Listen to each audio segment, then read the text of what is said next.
네, 8월 11일 8.15 모니터 장마감 후 방송을 시작하겠습니다. 오늘 모신 분은요, 유안타증권 선능력지점의 박진희 부장님 오셨습니다. 안녕하세요. 네, 안녕하세요. 네, 일단 오늘 0.7% 정도 코스피 하락했는데 이 체감 하락폭은 엄청난 것 같아요.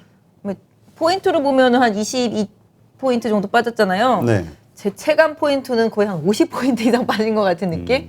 좀 대체로 좀 반도체 중심으로 좀 많이 빠지고 코스닥도 반도체 중심으로 좀 많이 빠져서 최근에 사실 뭐 지난주부터 시장이 좀 질질질질질질 느낌 별로 안 좋았었잖아요. 그렇죠. 예, 그러면서 좀 기분이 좀 싸했었었는데 저도 막 뭐 선뜻 뭘 사고 싶다 막 이런 생각이 안 들 정도로 좀 많이 힘들었던 구간이 한 2주 정도 지나왔었었는데 이번 주에 좀 확실하게 좀 반도체 쪽에서 밀어주는 것 같아요. 그래서 개인 투자자분들 오늘 조금 반도체 쪽 많이 가지고 계셨던 분들은 좀 많이 힘드셨던 하루가 아니었을까 싶어요. 네.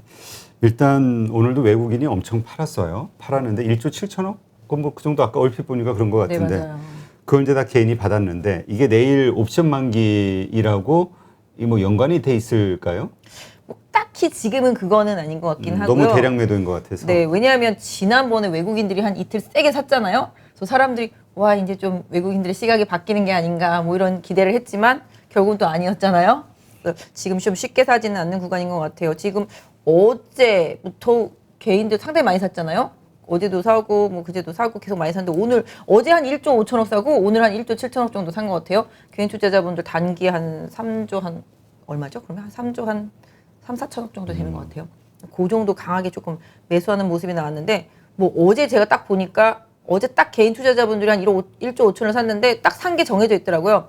삼성전자, 하이닉스, 현대차, 기아, 뭐 삼성전기 이런 식으로 시가총액 상위 종목단에서 뭐 약간 지수를 좀 리딩할 수 있는 그런 종목들이 거의 한 4개월 정도 좀 조정을 받았다 보니까 이제는 좀 사도 되는 게 아니냐 뭐 이런 생각 때문에 좀 많이 들어가신 것 같아요. 오늘도 좀 많이 사시더라고 보니까. 근데 또 반대로 기관 같은 경우는 지난주부터 계속 매도 모드거든요. 그렇죠. 예, 연기금도 계속 매도 모드고 뭐 외국인도 사다가 다시 또 매도 모드고 그래서 기본적으로 계속 외국인들의 좀 매도세가 뭐 그때 저희 중국 좀 급락하고 막 빅테크주들 막 급락할 때 그때부터 국내에 대한 좀 시각도 같이 좀 안 좋아지는 것 같아요. 외국인들이 보는 시각에서는 중국이나 우리나라나 뭐 이머징은 다 이머징 국가의 똑같다고 생각하는 불안정으로? 것 같아요. 네, 그래서 그런 부분 때문에 계속 좀 덜어내는 흐름들이 좀 나타나면서 시장이 지수보다는 좀 체감 지수가 상당히 좀 안 좋은 느낌? 근데 그런 현상들이 계속 좀 이어지고 있는 것 같아요. 네. 그러니까 사실 우리가 이 중국 규제, 그래서 그 뭐죠? 대형 투자자들이 중국 시장을 떠나면 그 MSCI 그 비율도 좀 축소가 되면서 그게 우리가 좀 더 맞아요. 높아지지 않을까 이런 네. 기대감을 가졌는데 그냥 이머징을 다 버리는군요. 네, 지금 좀 오히려 지금 미 국채 금리가 계속 올라가고 있잖아요. 네. 꽤 올라가서 어제도 올랐더라고 보니까 그렇게 되면은 또 약간 좀 자금을 좀 빼려는 성질들, 뭐 외국인들 그리고 위험자산 선호 현상이 약간 조금 덜해지는 거죠. 그러다 보니까 좀 안전자산 쪽으로 좀 이동하려고 하는 욕구들도 있고, 뭐 본토 쪽으로 좀 이동하려고 하는. 지금 뭐 미국은 뭐 너무 좋아요. 미국은 그렇죠. 상당히 좀 좋은 편인데 미국도 마찬가지예요.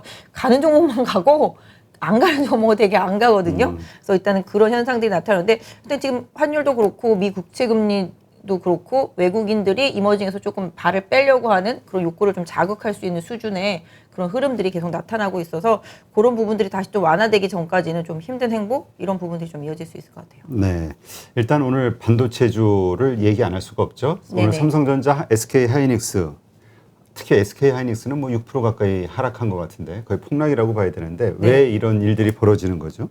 원래 지난번부터 반도체는 계속 주가가 좀 지지부진한 거에 대해서 말씀을 좀 드렸었잖아요. 왜냐하면 이제 반도체를 사가야 되는 업체들이 이제 어느 정도 재고를 많이 가지고 있었기 때문에 그 재고를 많이 갖고 있는 상태 속에서 제품들 쪽으로 원활하게 공급이 되면은 상관이 없는데 제품들이 또 지금 잘 안 팔리다 보니 뭐 코로나도 확산되고 이러다 보니 뭐 PC도 그렇고 그다음에 뭐 휴대폰도 그렇고 이런 쪽으로 안 나가다 보니까 재고를 많이 쌓고 있는 상태 속에서 이제 계속 또 매수는 안 하잖아요. 그러다 보니까 최근에 이제 좀 가격들이 계속 안 좋았었는데 특히 이제 디램 같은 경우들이 특히 뭐 오늘 나온 내용만 본다라면 이제 PC 디램 같은 경우가 4분기에 뭐 한 5% 정도 가격 하락이 있을 것이다라는 이제 디램 익스체인지의 좀 발표를 기반으로 해서 시장이 아침부터 하는데 막 이렇게 될 정도로 빠졌잖아요. 근데 사실 어제 뭐 CLS의 증권에서 뭐 삼성전자 목표 주가 뭐 한 25%인가 6% 정도 하향하고 하이닉스는 뭐 무려 막 50%대까지 메모리 반도체를 정말 안 좋게 본다는 얘기죠. 하향 조정하는 그런 모습이 나와서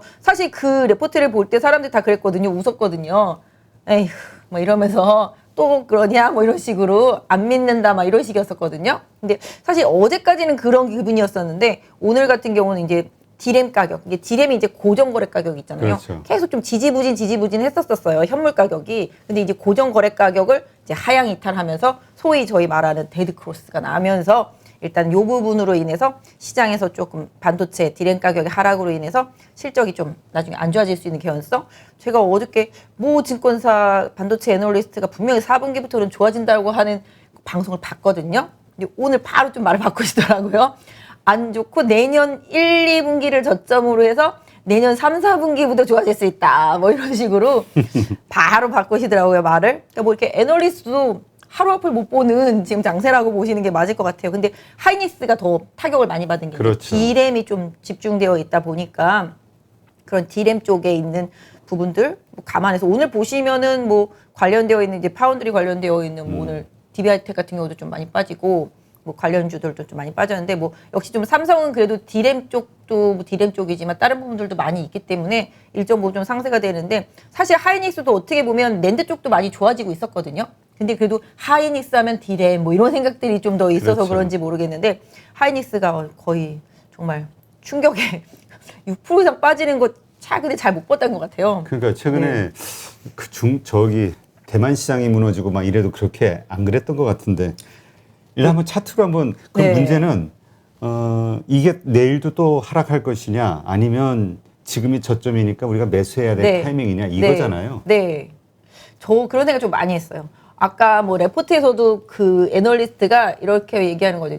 하이닉스의 내년 실적을 기반으로 했을 때 지금 PBR이 1.05니까 최악으로 빠졌을 때가 0.97 뭐 이 정도였었대요. 그러니 10만 원 전후에서는 저점이 형성될 수 있다. 다만 뭐 시장 상황에 따라서는 더 추가적으로 급락을 해서 계속 한 몇 달 동안 안 좋을 수도 있을 것 같다. 이런 식으로 좀 레포트 쓴 걸 보고 왔는데 저도 이제 계속 매매를 하잖아요. 그러니까 이제 하이닉스에 대한 그런 느낌이 있잖아요. 근데 하이닉스가 예전에 보면 한 9만 7천 원 정도가 최대 저점이에요. 거기서 정도 사면은 거의 안 당하는 것 같고, 웬만하면은 한 10만 원대 초반. 그러니까 10만 5천 원 정도가 지금 오늘 10만 5천 5백원이 끝났나? 아무튼 그랬을 거예요, 아마. 그 정도가 어느 정도, 요 정도에서 사면은, 나중에 물렸다가도 손해는 안 볼 짜리 정도? 그 정도거든요. 그래서 10만 원을 기준으로 해서 좀 분할 매수를 하면 하이닉스는 항상 반등을 해줬었거든요, 그동안. 그래서 약간 좀 이것도 어떻게 보면 학습 효과. 그런데 그 학습 효과는 뭐 깨지라고 있는 게 학습 효과긴 하지만 일단은 오늘도 좀 개인 투자분들이 하이닉스를 좀 많이 샀고 저희도 다시 더 사야 될지 손절을 해야 될지 이런 부분들이 좀 고민이 생기는 구간이잖아요. 그렇죠. 차트를 그럼 한번 볼까요? 잠깐만요. 네. 코스피가 나와 있네요. 잠깐만요. 아까 하이닉스 잠깐 봤었는데 어디 갔지? 아 여기 있다. 네. 완전히 그래프가 네. 그래프 완전 이탈이네. 보면은 이게 진짜 좀 저희가 예전에 이거 분석 되게 많이 했었잖아요. 그렇죠. 그쵸? 이렇게 한번 쓰리봉이 나가지고 모양도 이렇게 둥그렇게 돼가지고서 사실 좀 쉽지 않은 흐름. 그래서 제가 또 저항대도 그려드렸었고 이 저항대를 또 못 넘고 이번에 좀 되밀리다 보니까 이게 또 웃긴 게 아이고 여기만 보면 최근에 그림만 보면 요 구간에서 좀 약간 조금 움직임이 만들어지고 있었거든요. 여기서 작은 박스가 형성돼 있었잖아요. 네. 여기 보시면 이제 13만 원에서 여기 한 12만 원 사이. 네, 여기를 오가는 박스가 만들어져서 이렇게 진행을 하다가 이렇게 가야지 되는데 이게 보시면 계속 이렇게 좁은 박스 안에서 움직이다가 이 박스 하단이 깨지면 밑으로 많이 빠지거든요. 그러니까 이게 기술적 분석을 뭐 하면 뭐 그걸 갖다가 뭐 별로 뭐 다 지난 다음에 얘기하면은 뭐 어떡하냐 뭐 미리 예상을 해줘야지 뭐 이렇게 말씀하시는 분들이 있는데 예상을 해드리고 있는 거예요. 왜냐하면 이게 보시면 박스가 그려져 있는데 이 박스권으로 움직인 거리가 있는데 이 박스권으로 움직인 거리가 있는데 이 박스권 하단이 깨지면 여기서 소진한 에너지만큼 하방으로 흐를 수가 있거든요. 그래서 기본적으로 지금 보시면 이제 박스가 만들어져 있고 이게 박스 중단부가 제가 여기 선을 그어드린 부분인데 이게 이 박스 중단부가 한 12만 한 3, 4, 5천 원 정도 되겠죠? 이번에 좀 반등할 때 그 구간까지도 아예 못 미치잖아요. 그리고 나서 되밀리면서 이제 급락이 나오는데 지금 뭐 음봉이 하나, 둘, 셋, 넷, 5개, 6개죠? 연속적으로 좀 하락을 한 상태라고 보시면 좋겠습니다. 그래서 예전에 여기 제가 줄 그어드린 게 있네요. 보니까 이거 지금 그은 게 아니라 예전에 그은 거예요. 예전에 그은 건데 여기 보시면 여기 저점권이 거의 한 10만 원 초반 정도 나오고 있죠. 네. 여기가 지지선이라고 할 수 있는 거는 아시다시피 여기 작년 11월 달에 여기 계속 이렇게 횡보하면서 뚫었잖아요.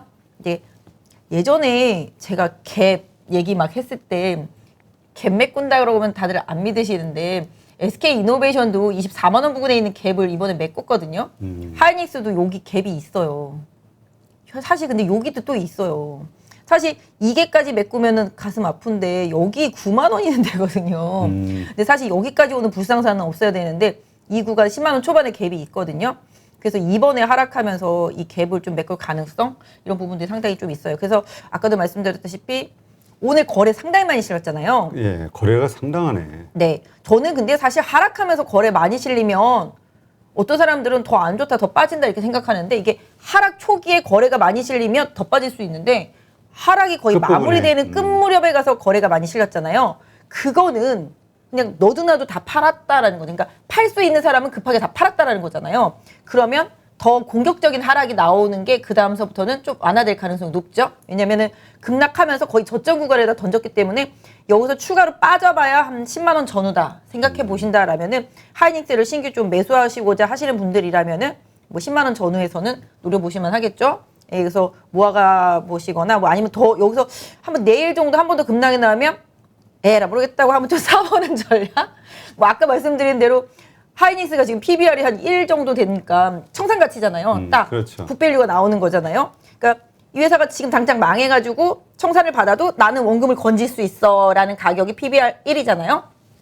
그러면 그렇게 따지면 하이닉스는 뭐 10만 원 전후에서는 한번 대시 가능하고 개인적으로는 진짜 10만 원이 깨져서 9만 7천 원대 정도 오면은 한번 들어가 보고 싶다라는 생각인데 제가 생각할 때는 하이닉스 한 10만 원 전후에서 잘 버텨줄 수 있을 거라고 믿겠습니다. 그래서 갑자기 그 끝말이 좀 힘이 없어.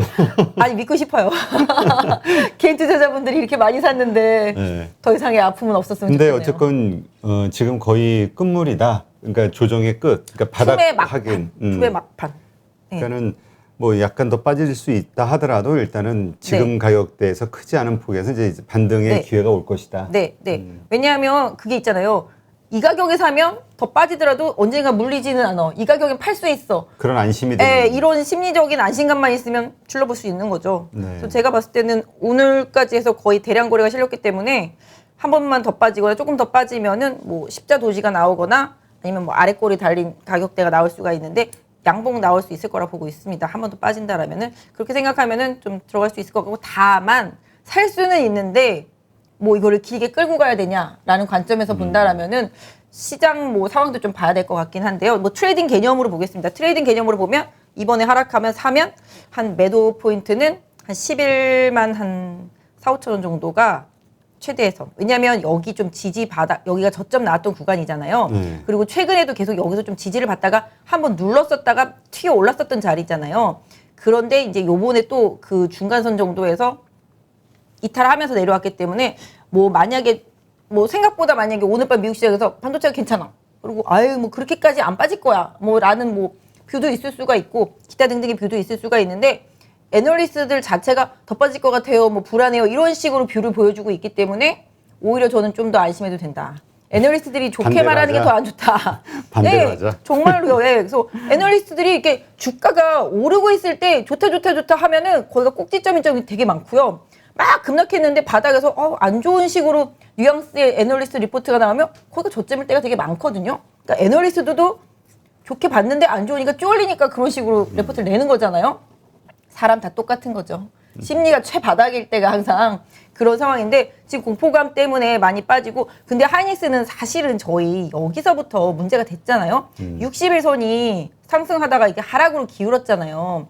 좋지가 않은 상태인데 여기서도 이미 데드크로스가 났었고 네, 그래서 지금도 계속 60일선이 하향하고 있고 이번에도 보세요. 여기 올라오면 지금 60일선이 막혔잖아요. 네. 60일선이 아직 상향 턴이 안 된 상태고 어느 정도 좀 플랫해져 가고는 있었지만 넘지를 못하잖아요. 그래서 60일선이라는 거는 뭐랄까요, 그 기업의 그 종목의 차트상으로 봤을 때는 중기 추세선이잖아요.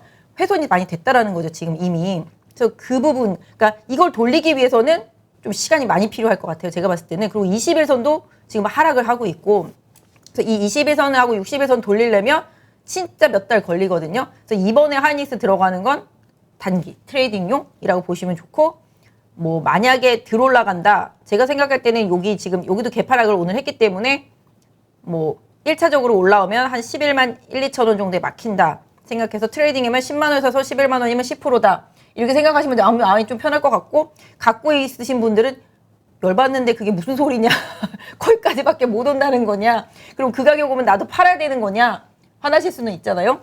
그렇긴 하지만 뭐 냉정하게 보면 한 번에 넘을 수는 없어요.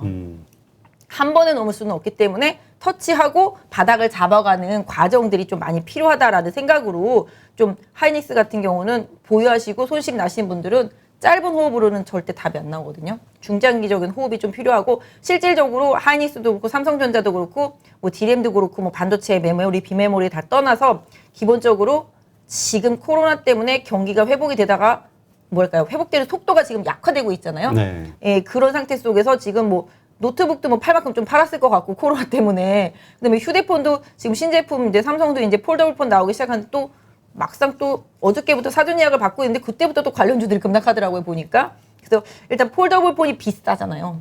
이거를 팔아서 삼성은 뭐 올해 800만 대를 팔겠다고 그러긴 했는데 800만 대를 진짜 팔 수 있을지는 모르겠는데, 아무튼 그거하고 애플에서 이제 신제품 나오는 것들이 잘 팔리는지 여부, 요런 거에 따라서 반도체 이제 수요가 좀 더 늘어나겠고, 그다음에 이제 최근에 좀 약간 차량용 반도체들 관련주들 많이 빠졌었는데 중국에서 이것들이 사재기를 해가지고 차량용 반도체 가격이 뭐 10배씩이나 오른 거 아니냐, 그래가지고 중국 당국에서 규제를 막 하고 있잖아요.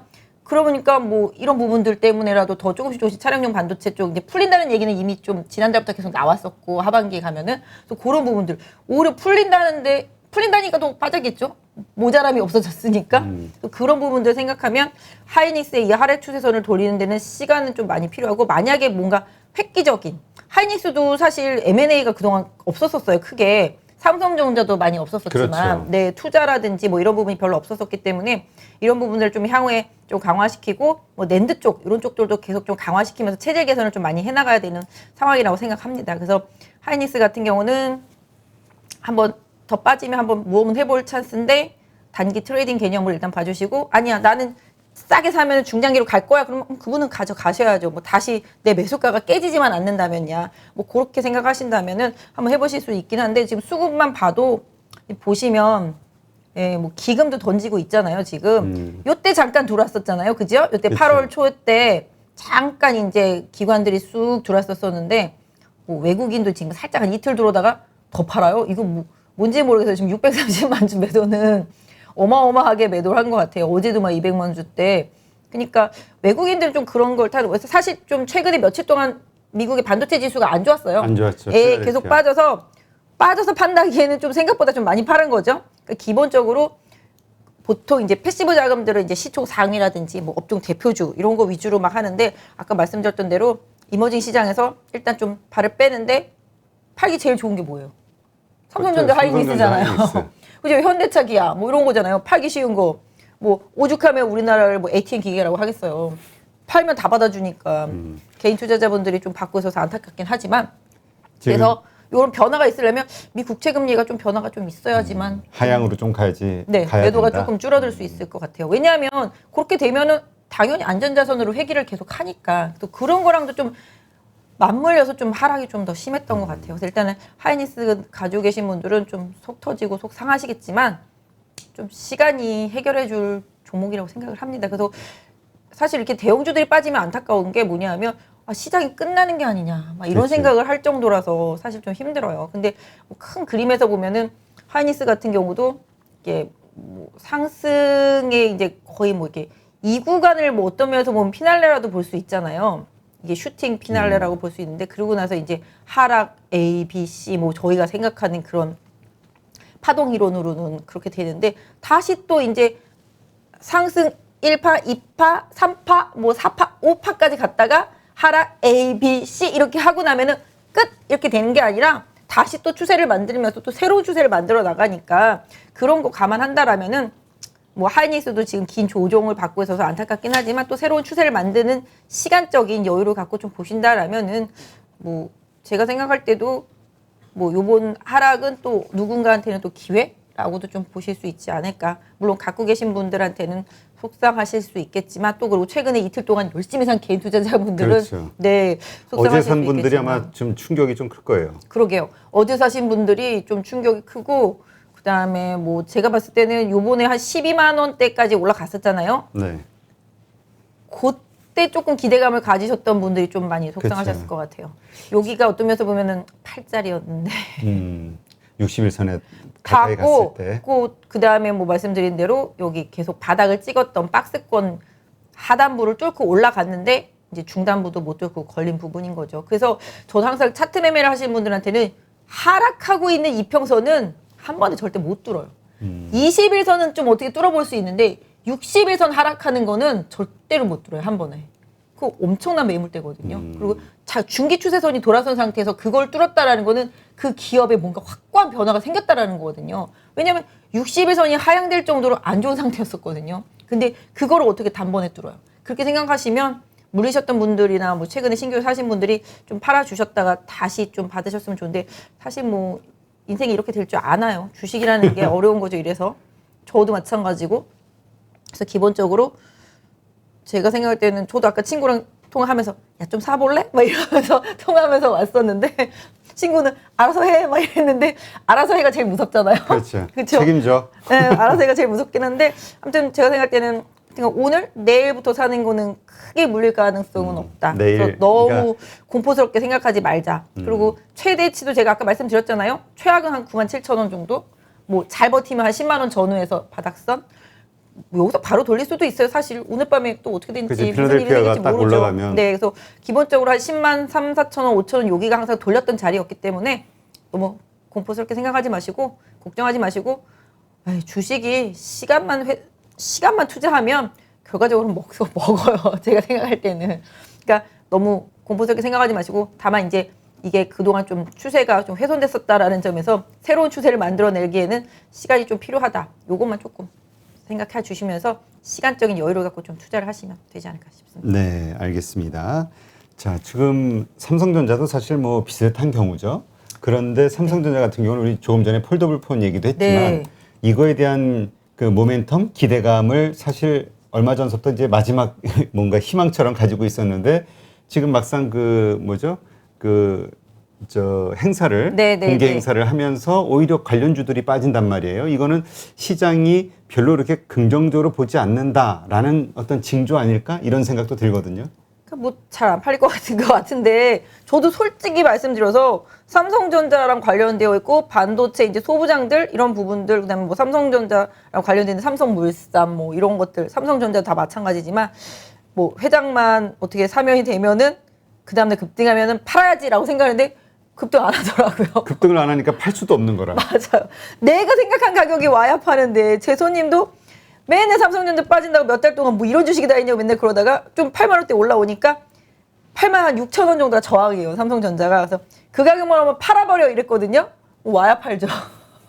근데 그러니까. 뭐 혹자는 저는 오면서 이제 좀 얘기를 좀 들었는데 뭐 사면을 생각했는데 가석방이라서 근데 아직까지 좀 넘어야 산들이 좀 많아서 시장에서 좀 실망 매물이 있었던 게 아니냐 뭐 이렇긴 하는데 뭐 그걸 떠나서 반도체와 관련되는 이런 이슈들이 더 삼성전자한테 가장 영향을 많이 받았고 삼성전자 지금 이제 폴더블 3 나오는데 이제 언팩 행사 한다 그러더라고요. 오늘 밤인가? 뭐 그렇긴 하고 어제부터 좀 사전 예약도 받았는데 하필이면 사전 예약 받는 순간부터 빠지는 상황인 거죠. 그동안 좀 폴더블 때문에 조금 움직였던 뭐 KT 바텍 뭐 이런 애들 그다음에 이제 FPCB 애들 뭐 인터플렉스 뭐 이런 애들도 다 마찬가지고 그래서 이게 좀 잘 팔리는 효과 아까도 말씀드린 대로 좀 봐야 되고 확실히 하반기에 이제 조금 휴대폰 쪽에서의 뭔가 좀 변화 팔리는 부분들 이런 부분들을 좀 확인하고자 하는 거고 아까 말씀대로 삼성전자 하이닉스는 그냥 뭐 외국인들의 캐시 창고라고 보시는 게 지금 가장 맞는 해석이 아닌가. 반도체 가격이 빠진다더라 플러스 미 국채 금리가 올라가더라 플러스 그러면 외국인들은 삼성전자를 파는 게 아니라 뭐 한국을 파는 거다 이러잖아요. 우리나라 지수를 파는 거잖아요. 그렇죠. 그러니까 뭐 패시브 자금들은 그런 부분들이었다라고 보시면 좋아요. 지금 예전에 삼성전자 그림 그려드린 건데 사실 스키장 느낌이잖아요. 뭐 한 초급자 코스 정도 스키장 느낌이잖아요. 그래서 지금 이제 조금 이게 변화를 시도하다가 다시 되밀린 케이스인데 삼성전자는 제가 여태까지 뭐 항상 보면 한 7만 6천 원대. 근데 이 정도는 항상 지지를 좀 했던 것 같아요.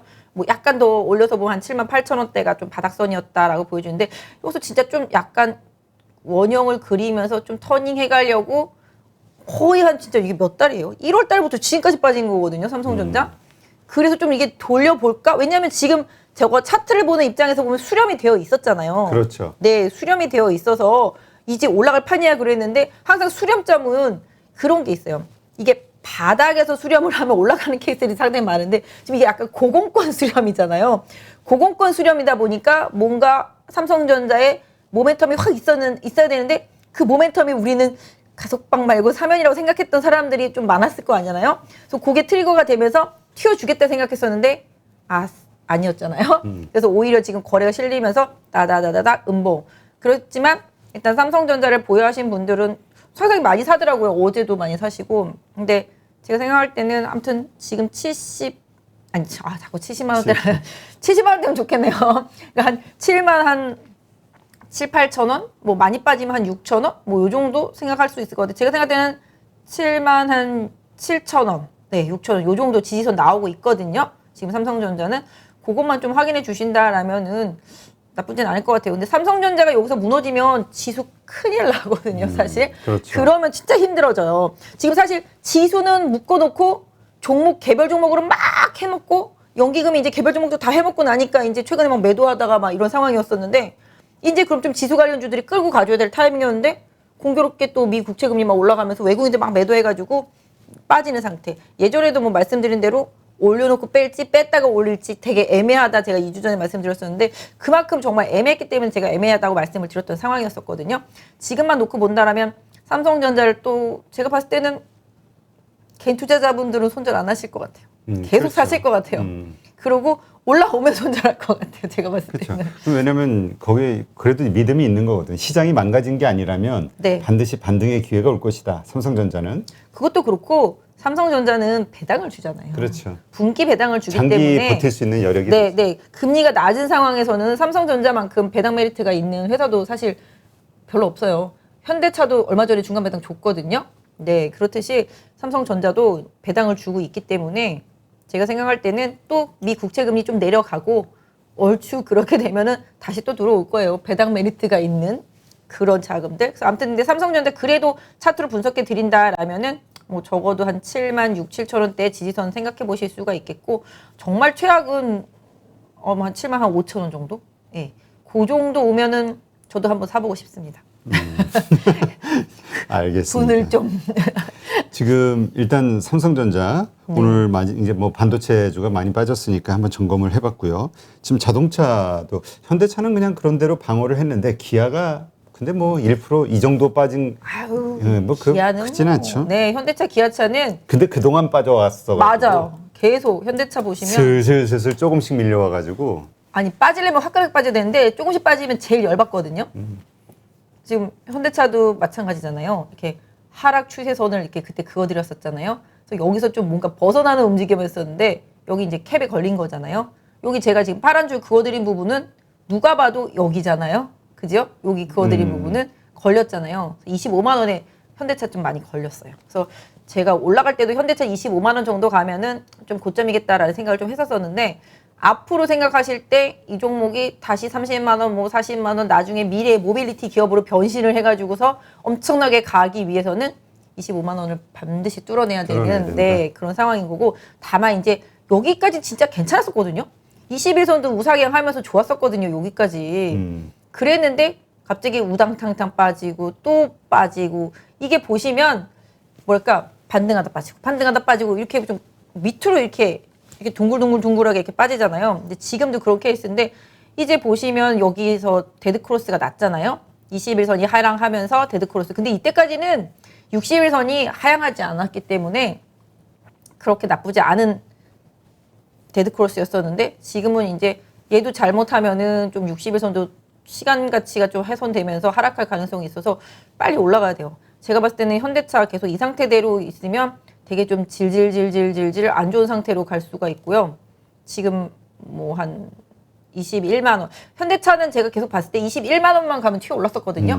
그래서 현대차를 좀 매수하고 싶다 하시는 분들이라면 한 21만 원 정도? 예, 요 정도에다가 타겟을 설정해 놓고 접근하시는 전략은 현대차한테는 뭐 그닥 나쁘지가 않은 전략. 근데 사실 현대차가 그때 뭐 임금 협상도 잘 끝나서 괜찮을 거다 그렇죠. 생각했었는데 오히려 최근에 지난번에 한번 왔을 때 말씀드렸는데 좀 판매가 좀 안 좋았어요. 내수도 약간 좀 시들하고 내수도 시들하고 좀 그런 상태였었기 때문에 안 좋았었고 기아 같은 경우는 최근에 오히려 현대차보다 훨씬 더 네, 좋다라고 레포트들도 많이 나오고 매출도 나쁘지 않았었는데 그리고 특히 EV 쪽에서 오히려 기아가 더 잘 치고 나가면서 현대보다 낫다라는 평가를 받았었는데 아무튼 어쩔 수 없어요. 이 종목들도 다 그 외국인들 수급에 있어서는 ATM 기계라고 생각하시면 맞을 것 같아요. 그래서 이 기업들이 안 좋아서라기보다는 시장 분위기가 이머징에서 좀 돈을 빼고 우리나라에서 돈을 빼고 이런 것 때문에 영향을 받았다라고 봐주시는 게 좀 맞을 것 같아요. 그래서 현대차는 21만 원 정도를 최대 지지선으로 선택을 하셔서 활용을 해보시고요.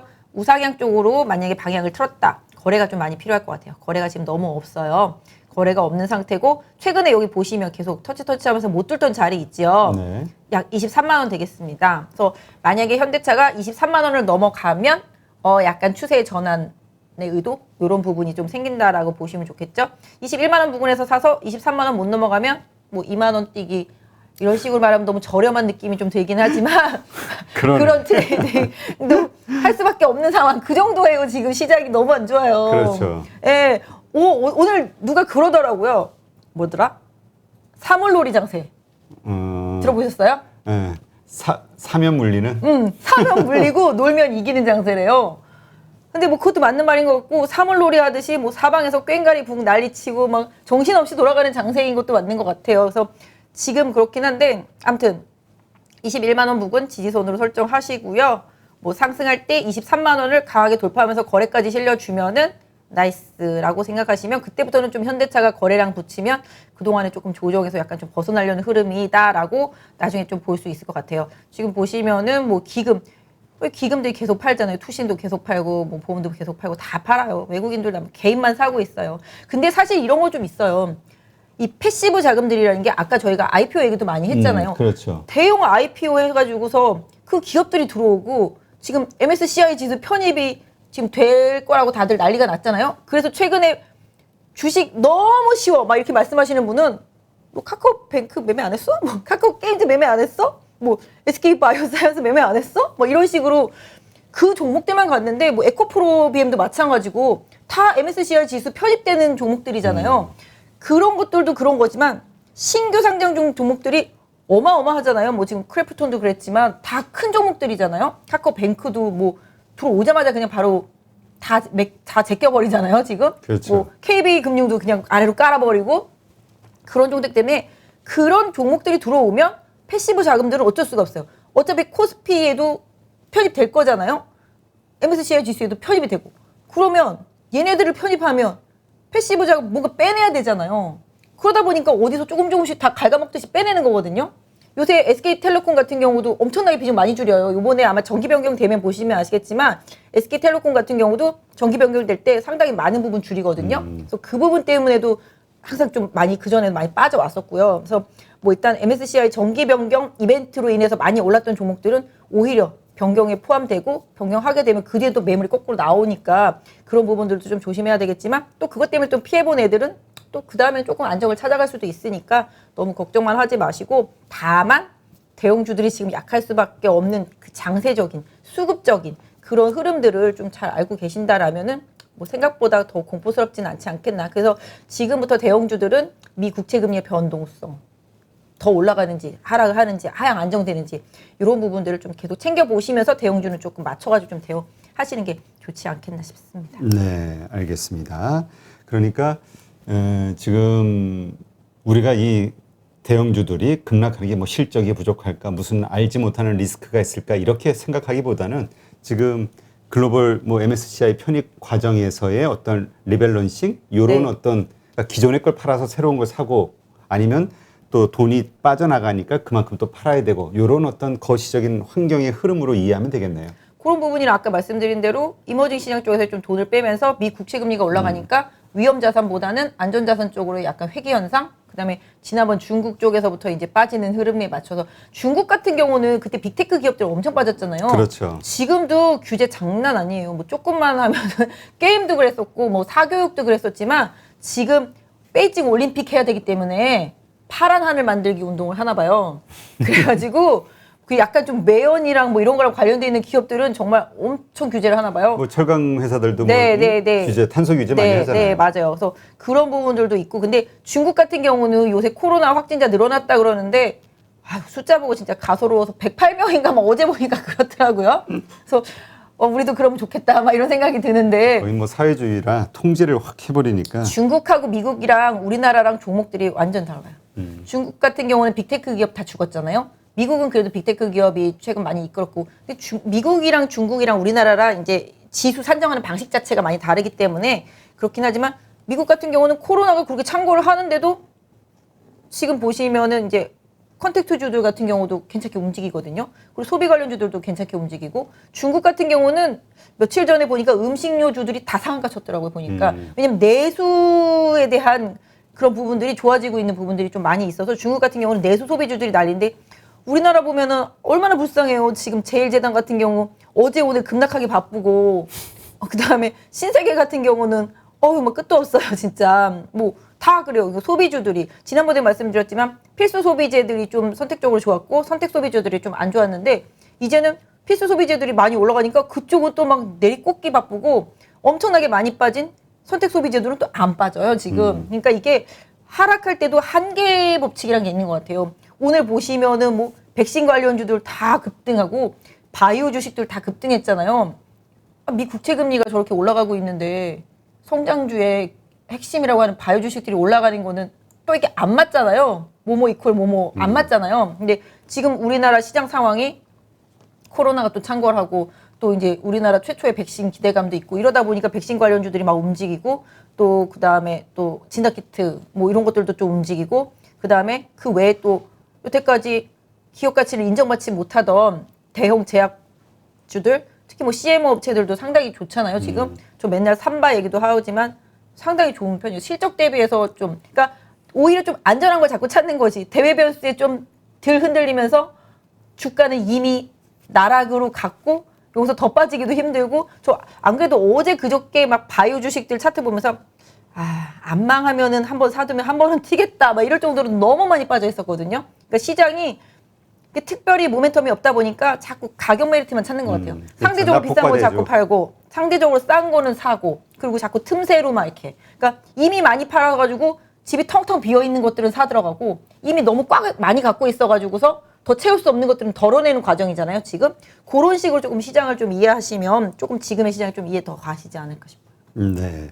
지금 마침 나왔으니까 이야기가 바이오 관련해서 오늘 SK 바이오 사이언스 네네. 예. 상당히 흐름이 괜찮았죠? 문제는 이거 추격 매수해도 될까? 어제까지 좋았고 오늘 살짝 조정? 어제 하고 오늘 이제 약간 이제 조정을 보이니까 지금이라도 좀 추격 매수 다시 이제 뭔가 왜냐하면 모더나라든가 이거 노바백스라든가 그쪽 주가 흐름을 보면은 무섭게 올랐단 말이에요. 실적이 그러니까 이게 만약에 상용화 된다면 이라고 생각했을 때는 이제 시작 아니야? 이런 생각할 수도 그러니까 있잖아요. 좀 이렇게 뭐랄까요? 이런 갑질이라고 할 정도로 왜 안 줘? 우리나라 준다 그래놓고 저도 모더나 맞을 기대감에 있었는데 화이자로 아니요 아직까지 모더나 올 화이자더라고요.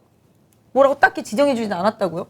근데 오늘 봤는데 일본에서 이게 사실 백신이라는 게 급조한 거잖아요. 그렇죠. 지금 또 그리고 mRNA 백신 같은 경우는 유전자 쪽에 그런 변형 뭐 우려가 저야 뭐 이제 나중에 조금 이따 죽으면 그만이지만 뭐 이렇게 어린 분들 같은 경우나 뭐 이런 분들이 나중에 자식이 또 임신하고 분들. 자식을 낳았을 때 유전자에서 큰 문제가 날지 모른다 막 이런 우려감이 있어서 안 맞으려고 하시는 분들 되게 많잖아요.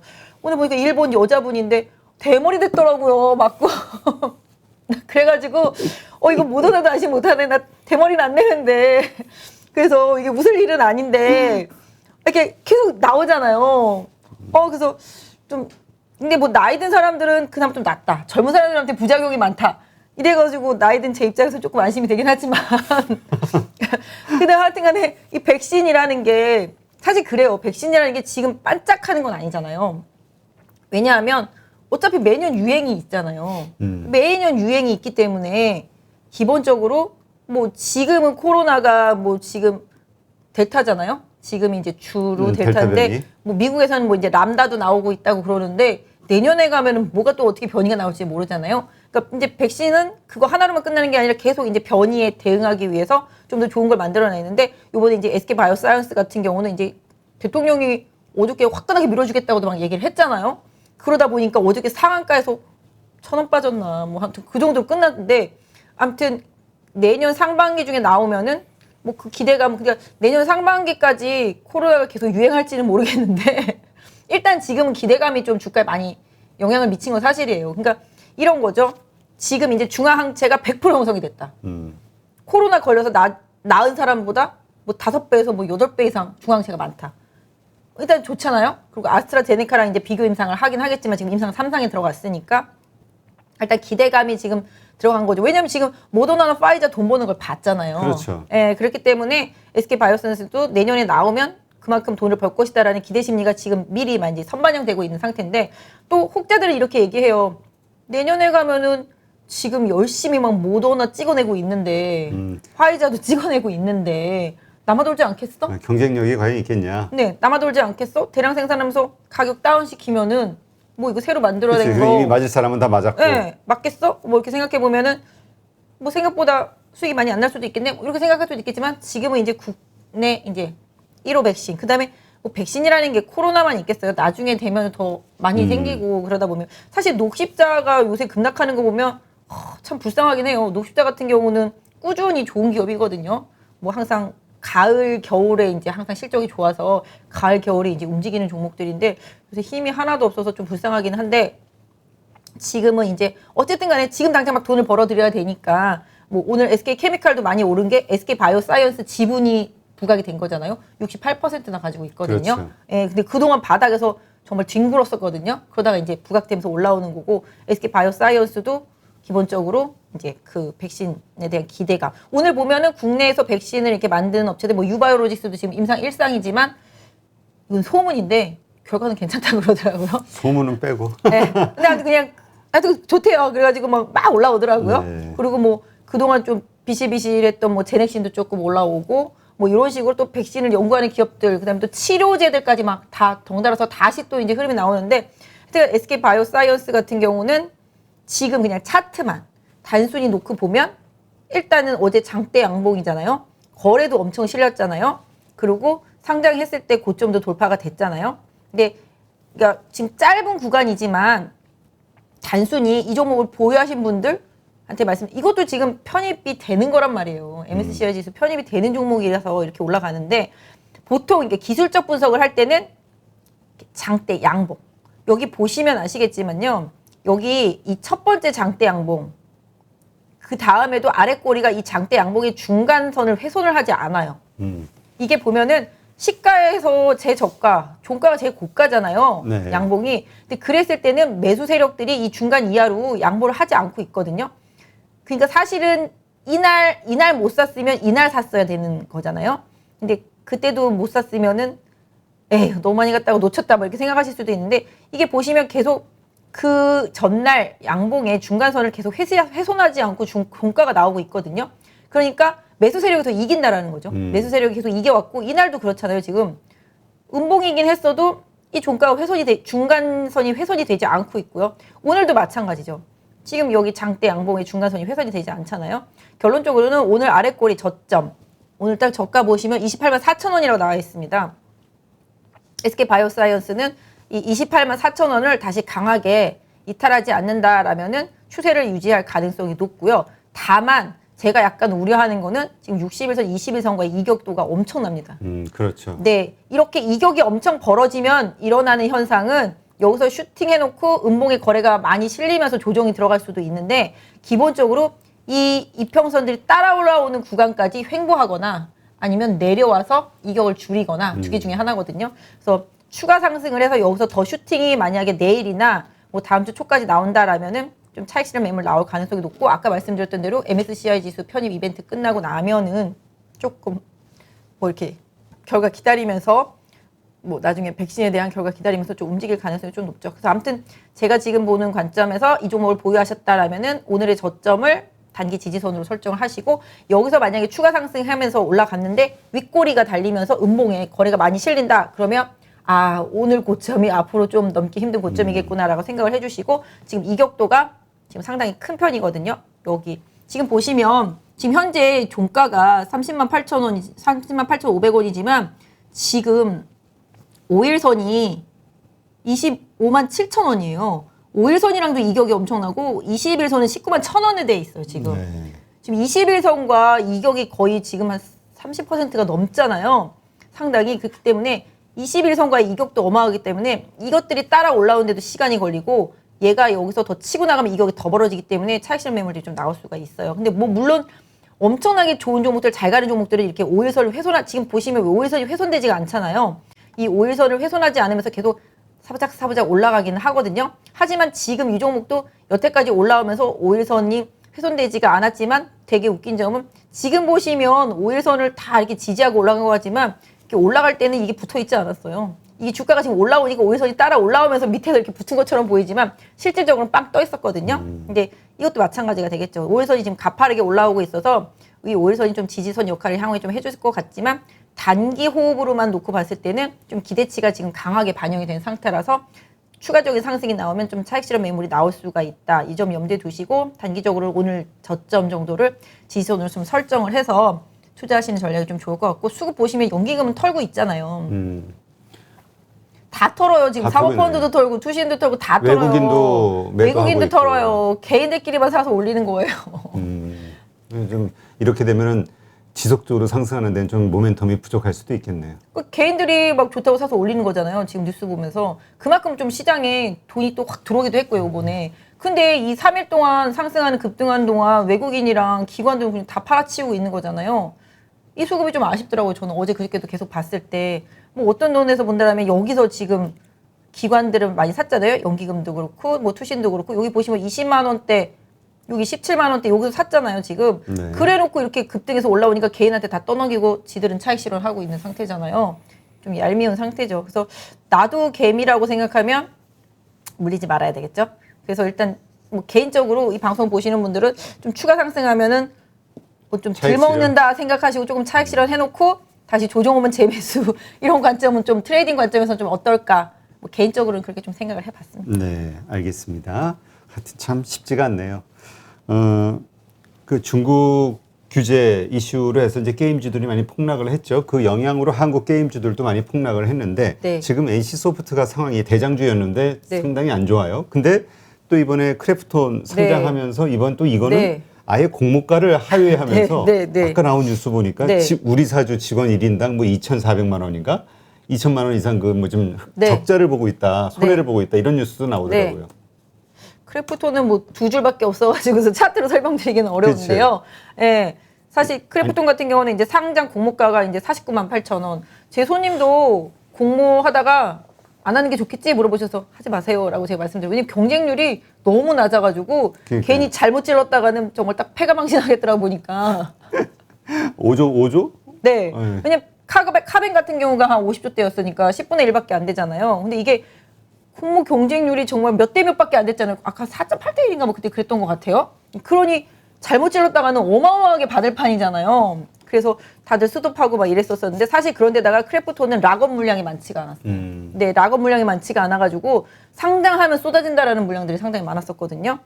뭐 역시나 쏟아지고 저도 어저께 한번 뭐 이렇게 한번 사봤어요. 한 주. 한 주 네. 보초 세우셨구나. 어떻게 되나 한번 보려고 네. 40만 원 찍고 올라오길래 42만 원 초반에 한 주 샀거든요. 네. 근데 종가가 45만 얼마 나온 거여서 내가 아싸 더 벌었어 근데 오늘 손실 났더라고요.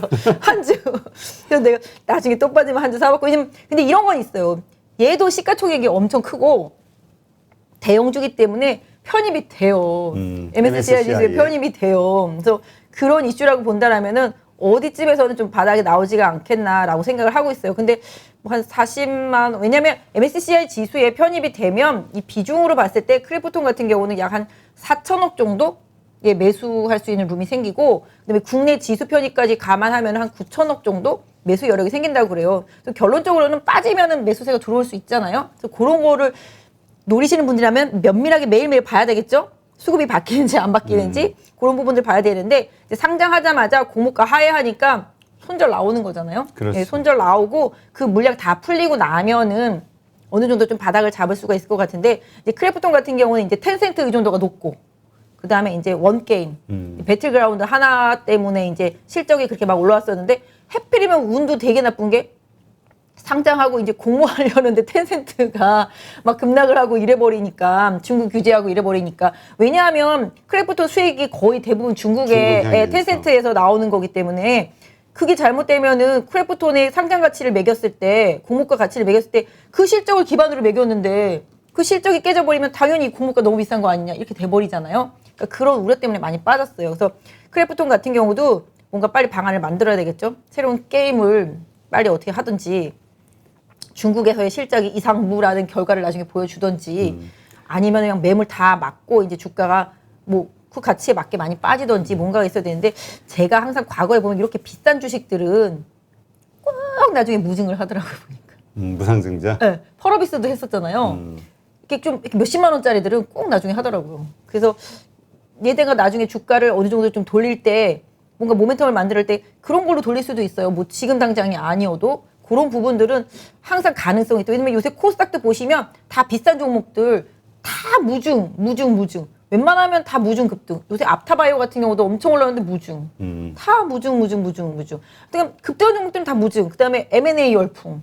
다 지금 뭐 누가 인수해, 누구한테 인수해, 막 다 이런 식이잖아요. 오늘 뭐 다나와 같은 경우도 최근에 마찬가지 그랬지만, 뭐 휴젤도 뭐 이제 GS가 인수한다는 식으로 뉴스 나왔는데, 뭐 휴젤이 진짜라고 그럴 때까지는 뭐 다들 안 믿는다 막 이러긴 그렇지. 하지만, 네. 그리고 그런 식으로 M&A 이슈가 걸린 종목들, 아니면은 뭐 무상증자 이슈, 뭐 그다음에 뭐 어떤 회사 인수, 뭐 아니면 우리가 인수 당해, 뭐 이런 거 아니면은 코스닥 시장에서도 종목들이 웬만큼 힘이 못 쓰는데 그런 종목들이 많은데, 아무튼 제가 봤을 때는 크래프톤은 실적으로 보여주거나 견조하다라는 거를, 그 다음에 급한 매물들이 다 이제 소진이 되거나, 그다음에 이제 편입 이슈 끝나고 나서 좀 안정화가 되거나, 이런 부분들이 좀 많이 필요해요. 그래서 지금 보시면은 이제 수급만 놓고 봐도 이 사모펀드는 당연히 제가 말씀드린 대로 아까 락업이 안 걸린 물량들이 이제 매도가 나오는 거죠. 근데 연기금은 지금 사고 있잖아요.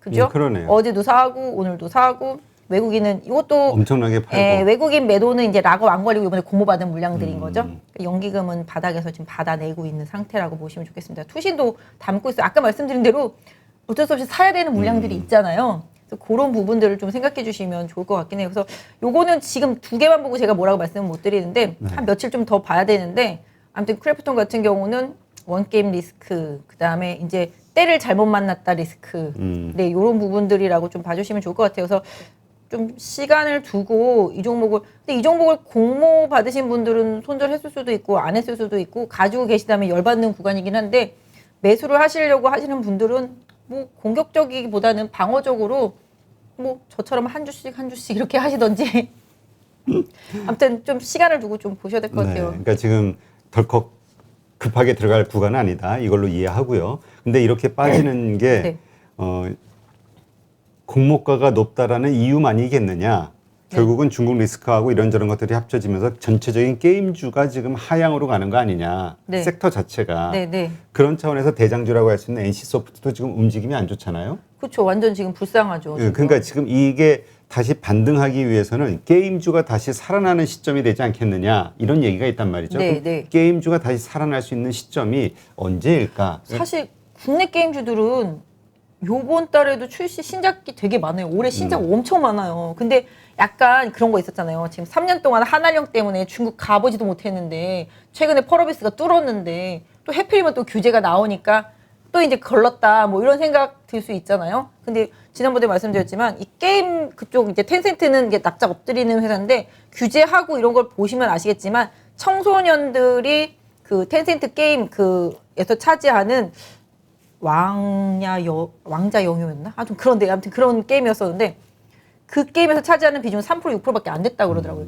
실질적으로 게임주들 돈 버는 건들은 전부 다 성인이에요. 질러야 그치. 되니까. 왜냐면 예. 아이템 사고 이거는 다 성인들의 영역이니까. 네, 그래서 그런 성인을 기반으로 한 게임들이 계속 유지되는 것만 보면은 우리나라도 마찬가지잖아요. 근데 뭐 지금 여태까지 뭐 중국 시장 못 가다가 지금 다시 못 간다고 해서 더 뭐 이렇게 좌절할 상황도 사실 아니고, 근데 중국도 일단 뭐 사교육도 규제하고 뭐 애들 뭐 그런 부분들도 있겠습니다만은, 그럼 뭐 지금은 다 너도 나도 좀 규제를 하면서 좀 공포스럽게 만들어 놓는 상황이긴 한데, 뭐 지금 NC소프트도 이제 8월 20일 이후죠. 불스토2 이제 나오는데 상당히 기대감 좀 높은 편이고요. 그 다음에 뭐 넷마블 같은 경우도 지난번에 제2의 나라 괜찮았는데 넷마블도 또 나오거든요. 요번 8월 20일 이후에 비슷하게 나오는 시점인데 게임주들이 신작이 많이 나와요. 그래서 그런 부분들 기반으로 해서 실적이 좀 더 보여주는 부분들, 이런 부분들이 있으면 좀 돌아설 거라고 생각을 합니다. 그래서 NC소프트 같은 경우나 뭐 넷마블 같은 경우나 시총이 워낙 크기 때문에 마찬가지잖아요. 또 대형 게임주가 또 들어오면은 그 섹터 안에서 또 누군가를 비워내야 되잖아요. 아까 말씀드린 대로 카카오 게임즈도 그렇고 크래프톤도 그렇고 게임즈 들어왔으면 기존 게임주에서 조금씩 빼내야 되잖아요. 그렇게 따지면은 그래서 또 빠졌다고도 볼 수 있는 부분들이 있어요. 근데 NC소프트는 그냥 이것도 학습 효과라고 보시면 한 76만 원 정도만 가면 여지없이 리바운딩이 나오거든요. 그러니까 지금 오늘 종가 79만 원이잖아요. 네. 지난번에도 여기 이제 76만 원에서 반등 찍고 올라왔듯이 오늘 좀 거래가 많이 실렸죠. 좀 아쉬운 그러네. 부분이 예, 하락에서. 네, 없지 않아 있습니다만은 하여튼 78만 원 정도. 요번에는 좀 안 깨졌으면 좋겠어요. 78만 원이 요번에 또 깨지면 또 76만 원 찍어야 된다는 건데, 그렇지 않고 오히려 제가 생각할 때는 한 78만 원을 안 깨고 요번에 좀 잘 버텨만 준다라면은 NC소프트도 조금 터닝을, 저점이죠. 뭐 터닝이라기보다 저점을 좀 기반으로 해서 좀 반등 시도를 할 수 있지 않을까. 다만 이제 지난 2020년과 2021년에 약간 고점을 찍고 나니까 NC소프트의 실적이 조금 뭐랄까요, 계속 우상향 막 이렇게 그리지 못하고 그냥 박스 안에 갇혀있는 실적. NC소프트는 그냥 놀고 먹어도 되는 회사잖아요. 리니지 그렇지. 그냥 계속 돌아가고 있기 때문에 혹자는 그랬어요. NC소프트 그 많은 돈 버는 거 그냥 은행에 넣어놓고 이자만 받아도 먹고 살 수 있는데 뭐하러 뭐. 넥슨도 비슷한 케이스잖아요. 근데 지금 놓고 보면 이제 지난번에 약간 좀 쌍고점 느낌이 살짝 있는 상태이기 때문에 NC소프트도 뭔가 좀 새로운 게임이 나와서 새로운 리딩력을 보여줘야 되는데 그런 부분들이 좀 그동안 좀 많이 부진했었기 때문에 시장에서 조금 소액을 많이 받았었던 상태인 거죠. 그래서 지금 뭐 수급도 지금 잠깐 보면 지금 연기금이 좀 팔면서 지금 투신도 팔고 사모펀드도 팔고 다 팔잖아요. 네. 이거는 제가 생각할 때는 크래프톤이랑 뭐 카카오 게임즈 이런 부분들이 들어와서 비워내야 될 부분을 일정 부분 비워낸 거라고 생각을 하고 있어요. 그래서 그런 부분들이 조금 끝나게 되면 오늘 외국인도 좀 팔아가지고 좀 빠지기는 했는데 그런 부분들을 좀 고려하면 NC소프트 사실 말들 많잖아요. 썩어도 준치라고. 네, 그래도 대장이에요. 제가 생각할 때는 여기가 최저점일 수 있는데 75만 원 정도. 75만 네, 원. 네, 이 정도가 최저점이라고 볼 수 있을 것 같아요. 그래서 아까 말씀드린 76만 원이랑 거의 비슷한 케이스인데 다시 또 빠르게 돌리려면은 제가 생각할 때는 그 가격까지 안 내려와 주고 빨리 돌려주는 게 가장 좋겠다. 그리고 일단은 지금 60일선도 많이 빠져 있는 상태고 지금 이제 요번에 한번 넘어갔다가 다시 내려온 상태거든요. 그래서 NC소프트 같은 경우는 여기서 터닝해서 주가를 완전히 돌리려면 뭐 기본적으로는 한 85만 원 정도를 강하게 돌파해 주면서 거래가 붙어주면서 수급이 변하면 아 이번엔 좀 돌아가겠다라는 생각. 그래도 85만 원을 넘어가면 그래도 좀 목표 주가를 많이는 못 드릴 것 같아요. 한 91, 2만 원 정도의 좀 저항대가 있거든요. 네. 그래서 좀 매매하기 쉽지 않은 것 같아요. 개인 투자자분들 좀 사실 수익 내기도 어렵고 무겁고 매매하기 좀 쉽지 않아서 NC소프트도 뭔가 드라마틱한 이벤트가 없으면은 계속 뭐 일정 구간 박스 안에서 놀면서 좀 지지부진해지겠다.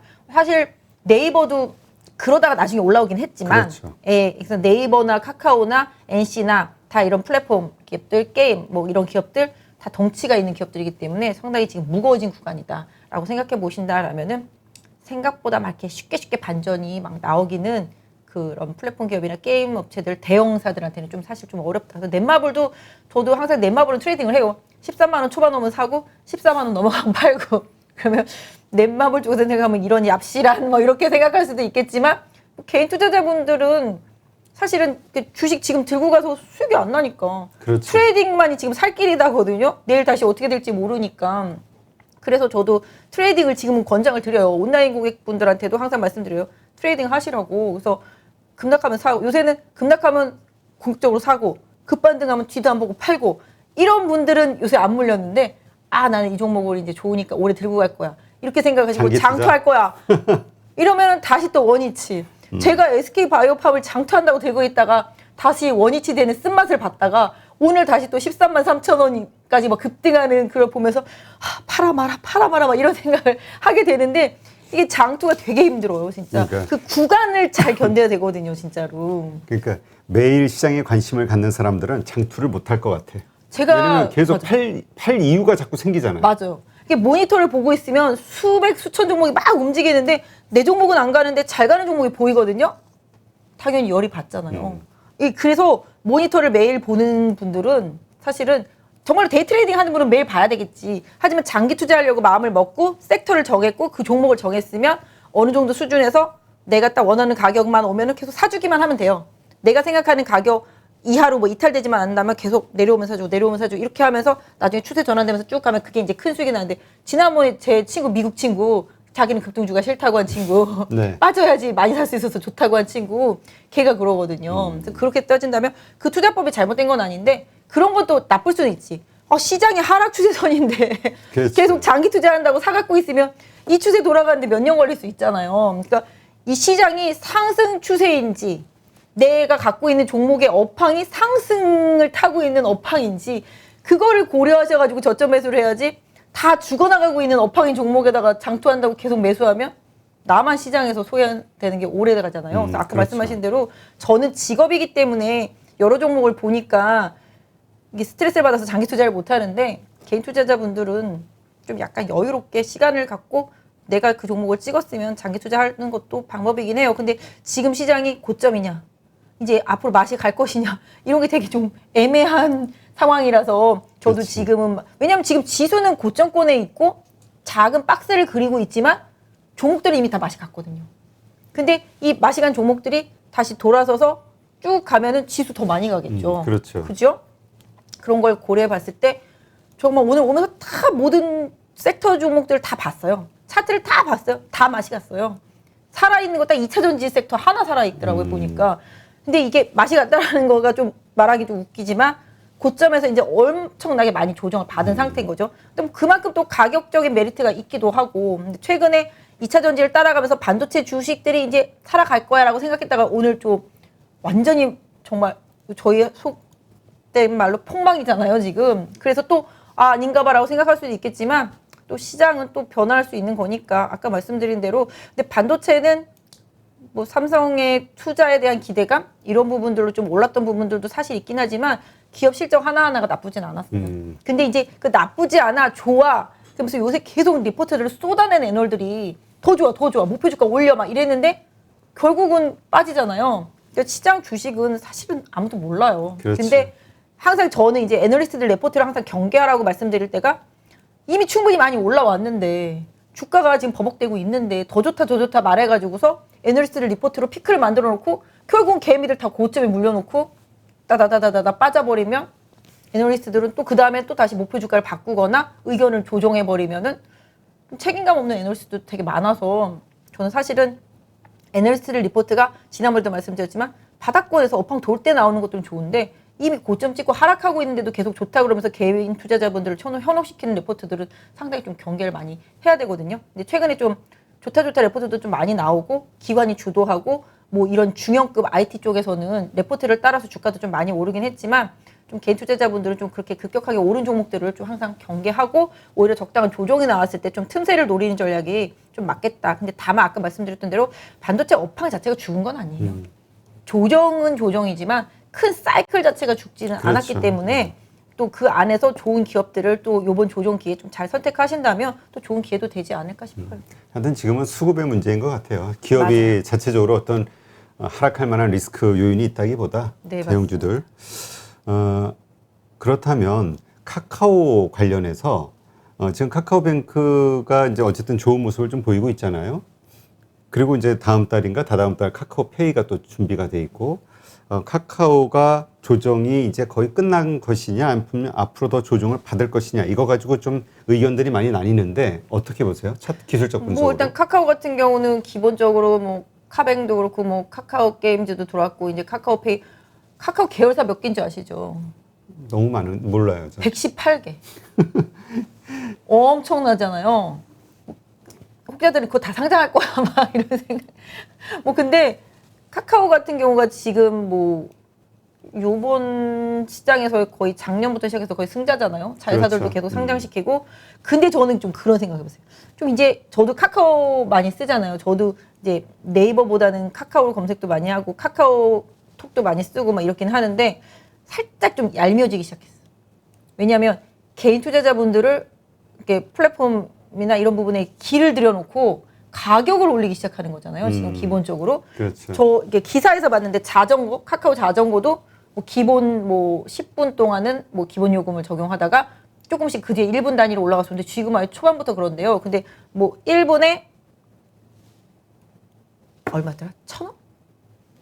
1,000원이었었나? 올라간다. 근데 아무튼 가격 상승. 140원인가? 아니 1,000원인가? 1,400원 했는데 근데 그게 한 40% 정도 올렸더라고요.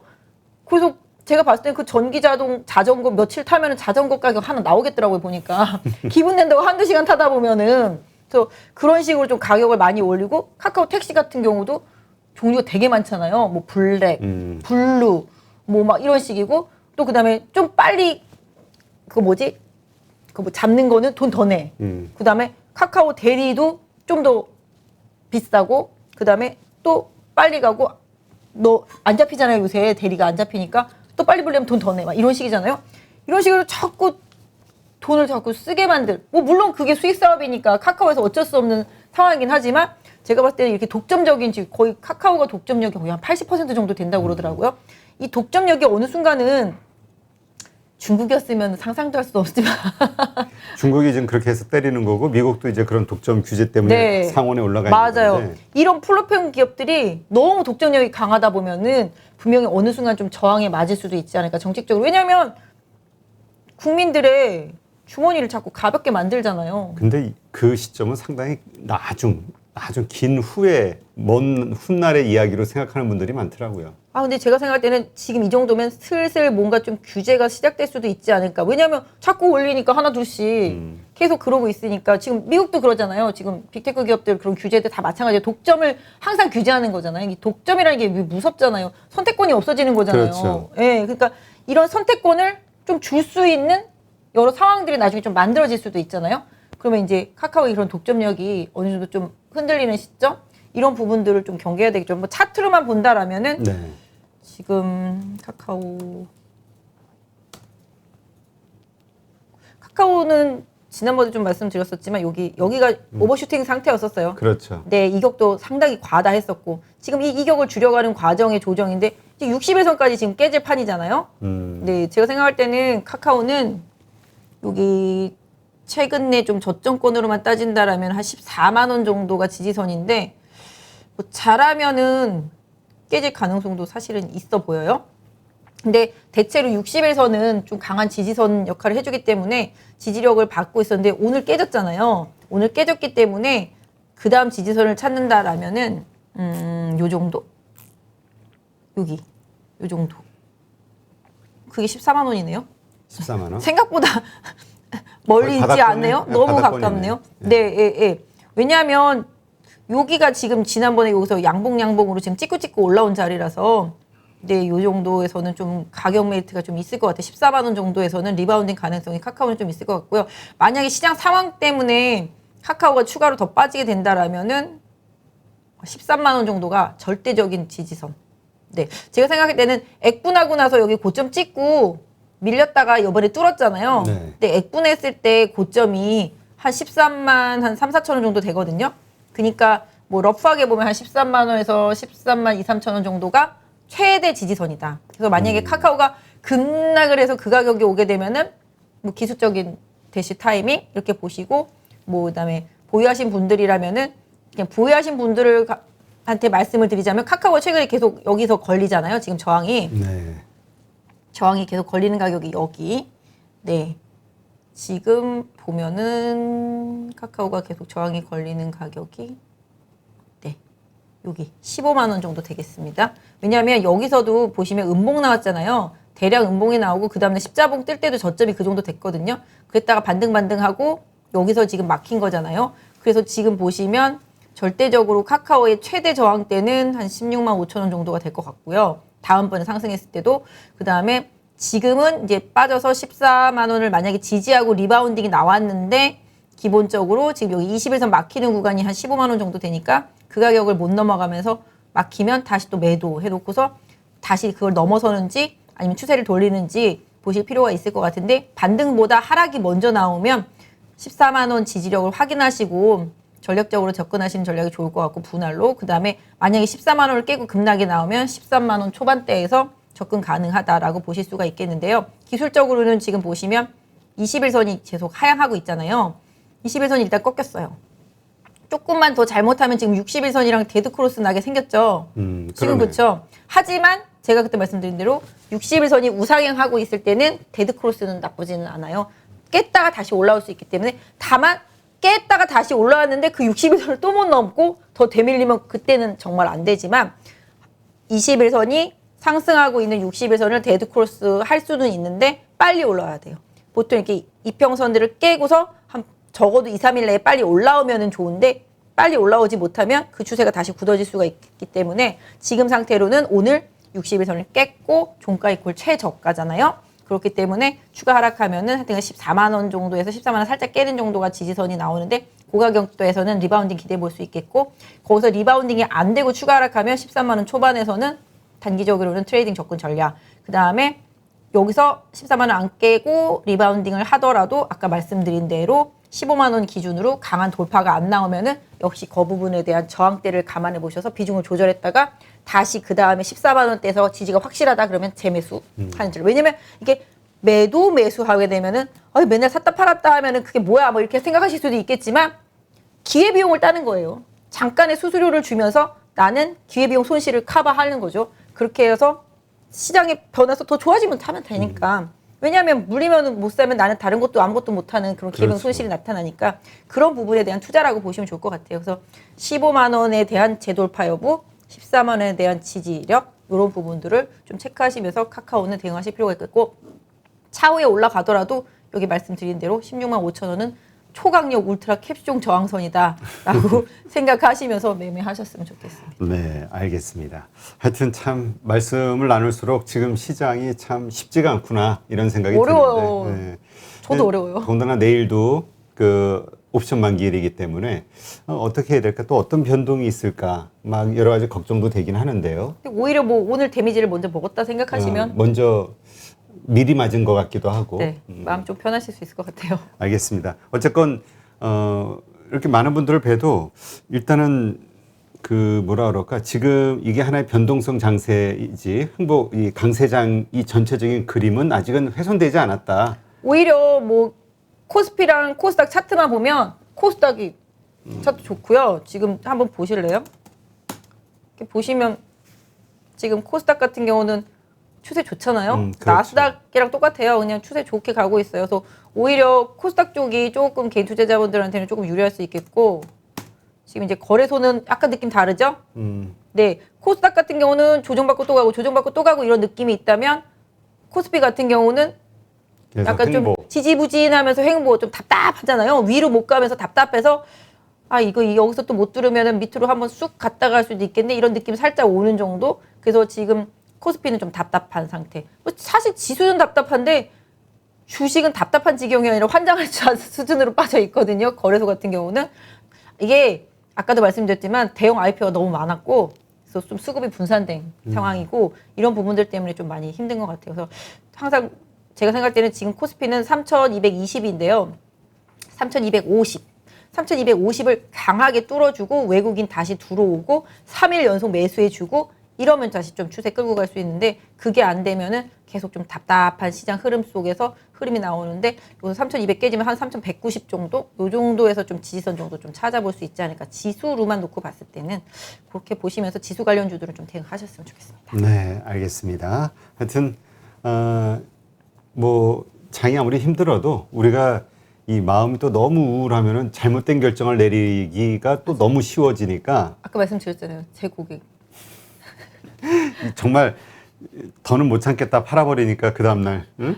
네, 진짜 어저께 하필이면 그 종목을 그래요. 하여튼 이럴 때일수록 그 제3자의 시각에서 보라는 이야기가 저는 자꾸 와닿는데 내가 지금 들고 있는 상태에서 이런 조정을 당하고 지금 이렇게 하락을 하면은 막 더 떨어질까 봐 불안하고 팔아버리고 싶은데 아직 들고 있지 않은 사람의 입장에서 보면은 들어가기 되게 매력적인 가격인데 이런 생각이 네, 들면서 들어오는 맞아요. 그러니까 오히려 내가 그 어떤 주체가 아니라 좀 한 발 떨어져서 팔아야 될 때인가 살 때인가를 한번 고민해 보는 것도 필요할 것 같아요. 네, 왜냐면 항상 그러잖아요. 주변에 누가 이거 물려가지고 반토막 났대 뭐 이런 얘기 들으면 그래? 한번 차트 한번 보고 내가 사볼까 뭐 이런 생각이 들잖아요. 그분한테는 최악이겠지만 새로 사시는 분들한테는 기회죠. 사실 저는 지금 조정받는 게 공포스러운 거 아니라 괜히 이러다 시장이 끝난 거 아닌가? 뭐 이런 괜한 우려감? 그것 때문에 하락하면 배팅할 수 있는데 배팅했는데 시장이 끝났어. 이럴까 봐 사실 지금 배팅이 어려운데 사실 근데 미국만 놓고 본다라면은 그렇죠. 예, 아주 기대긴 강한 한데, 모습이라. 우리나라는 계속 좀 지금 지지부진하고 제가 항상 시장을 좀 안 좋게 생각하는 가장 큰 이유 중에 하나는 뭐 내놓을 써야 될 카드를 다 썼잖아요. 미국도 지금 1조 인프라 법안까지 이제 통과됐고서 카드랑 카드 다 썼고 돈도 다 줬고 뭐 망가지면 더 줄 건가? 뭐 싶기는 하지만 쓸 거 다 쓰고 다 했는데도 시장이 안 좋아지면은 그거 문제 생기거든요. 근데 이제 미국은 보면은 고용 지표가 괜찮았단 말이죠. 그러니까 뿌리고 괜찮고 이제 소비라든지 뭐 이런 부분들이 상승했던 부분들이 좋아지던 부분들이 탄력이 좀 떨어진 거는 안 좋긴 하지만 고용 지표가 좋았기 때문에 오히려 테이퍼링 가까웠다라는 소리를 할 정도인데 우리나라도 수출은 되게 좋은데 내수는 좀 안 좋잖아요. 그래서 그런 부분 좀 있고 중국은 내수 좋고 다 괜찮거든요. 그래서 지표로만 놓고 봤을 때는 테이퍼링을 시도해도 될 만큼 그다음 또 다른 정책을 쓰지 않아도 될 만큼 수준인데 왜 내 주식들은 이럴까라고 고민해 보면은 괜히 내가 샀는데 그 다음부터 오히려 빠져버릴까 봐 겁이 날 수도 있긴 한데 저도 그래서 공격보다는 항상 고객분들한테도 방어적인 저점 매수 전략 이런 부분들을 항상 말씀드리는데 또 급락이 나오면 또 그게 기회일 수도 있고 아니면 어때요? 팔면 되죠. 이렇게 생각하세요. 네, 알겠습니다. 네, 이제까지 유안타증권 선능력 지점의 박진희 부장과 함께했습니다. 수고 많으셨습니다. 네, 감사합니다. 네, 오늘 하루도 수고 많으셨습니다.